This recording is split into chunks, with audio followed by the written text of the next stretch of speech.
Marianne Théber, géographe, est avec nous pour parler de l'impact de la mobilité sur le fonctionnement et sur l'aménagement des territoires urbains et périurbains. Merci d'être avec nous. Je vous en prie. Alors, première question peut-être très simple, mais finalement, qu'est-ce que c'est que la mobilité urbaine ?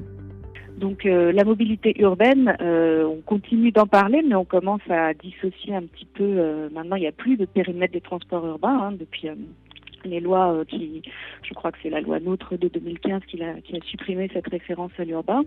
On parle d'ailleurs moins de transport et plus de mobilité.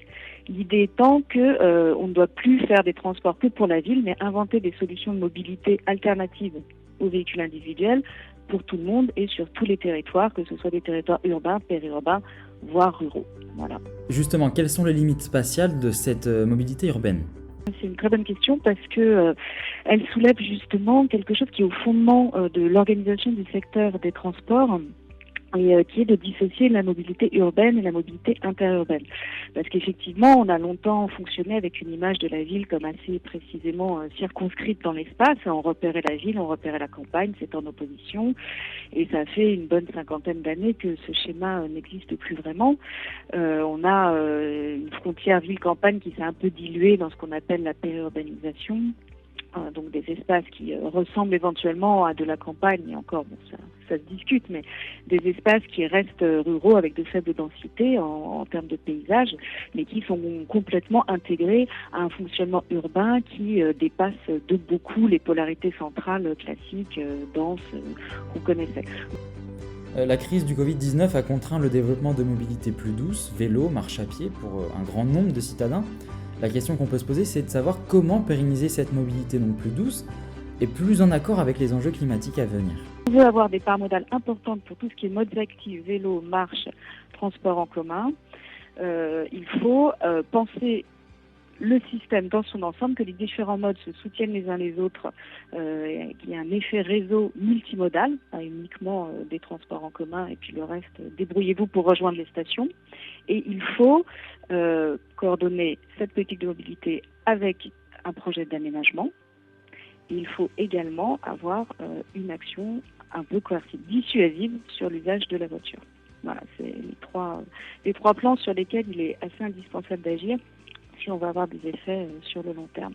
Et c'est ce qu'on voit dans les grandes agglomérations qui arrivent à faire légèrement reculer la part modale de la voiture pour la mobilité locale quotidienne. Peut-on trouver des limites à l'expansion de ces mobilités urbaines ? Et si oui, quelles sont-elles ? Effectivement, la mobilité, c'est quelque chose d'assez délicat parce que quand on la contraint, il y a des effets négatifs.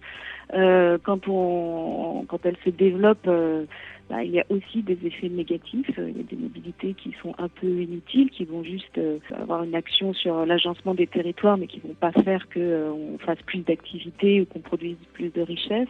Il faut faire aussi attention au fait qu'à toujours vouloir plus de mobilité pour tout le monde, comme les territoires se remodèlent au passage, eh bien, les perdants sont un peu toujours les mêmes. Et il y a plusieurs recherches qui ont montré que quand on investissait dans les infrastructures de communication, qu'elles soient routières ou ferroviaires, les gains d'accessibilité étaient quand même captés par les populations les plus aisées. Donc, les populations les plus modestes voient leur accessibilité aux différentes opportunités qu'offre la ville, les agglomérations, en général diminuer avec cette progression, cette entrée de nos sociétés dans une mobilité très importante, très généralisée.